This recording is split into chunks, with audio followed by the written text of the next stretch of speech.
تو اس پہ ہاتھ نہ لگانا بہتر ہے، لیکن لگا بھی سکتے ہیں کیونکہ بہرحال وہ ڈیجیٹل فارم میں ہوتا ہے. اس میں علماء کی دونوں رائے، احتیاط یہی ہے کہ نہ لگائیں.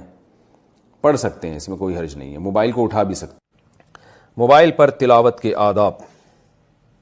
آج کل موبائل پر جو قرآن مجید کی تلاوت کی جاتی ہے یہ کیسا ہے، اس بارے میں کیا حکم ہے اور اس کی کیا شرائط و آداب ہیں؟ راشد صاحب کراچی سے. جائز ہے، بہتر تو یہی ہے کہ مصحف میں قرآن کی تلاوت کی جائے، تو تواتر سے اسلاف سے منقول ہے، اس کی ایک الگ برکت ہوتی ہے، خود آپ کو محسوس ہوگا اس کی ایک روحانیت. لیکن بہرحال موبائل پہ بھی جائز ہے. تو اس کے آداب کیا ہیں؟ موبائل پہ تو علماء کا اختلاف ہے کہ بغیر وضو کے آپ اس پیج کو ہاتھ لگا سکتے ہیں یا نہیں لگا سکتے. میرا خیال ہے بنوری ٹاؤن کا فتویٰ یہی ہے کہ وہ جو پیج ہے نا جو آپ نے موبائل پہ قرآن کا کھولا ہوا ہے، اس کو آپ ٹچ نہیں کر سکتے بغیر موبائل کے، یعنی اس پیج پہ ہاتھ نہیں موبائل تو پکڑیں گے آپ لیکن اس پیج پہ ہاتھ نہ لگائیں. اور جامعۃ الرشید کا فتویٰ ہے اور بھی دیگر اداروں کا کہ نہیں، پیج پہ بھی ہاتھ لگا سکتے ہیں.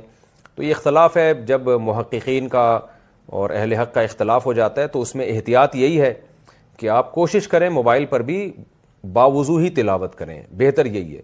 اور گنجائش کی بات یہی ہے کہ بغیر وضو بھی تلاوت اس پہ جائز ہے، لیکن اتنی بات تو سب کے نزدیک ہے کہ وضو کر کے تلاوت کا ثواب بغیر وضو تلاوت سے بہرحال بہتر ہے. اور ایک اہم بات یہ بھی ہے کہ اگر آپ حافظ ہیں یا قرآن حفظ کر رہے ہیں اور بار بار آپ کو قرآن دہرانا پڑتا ہے اور بار بار وضو کے چکر میں آپ کو یہ خطرہ ہے کہ میں تلاوت سے ہی رہ جاؤں گا، تو پھر بغیر وضو ہی پڑھ لیں، پڑھیں ضرور بہرحال.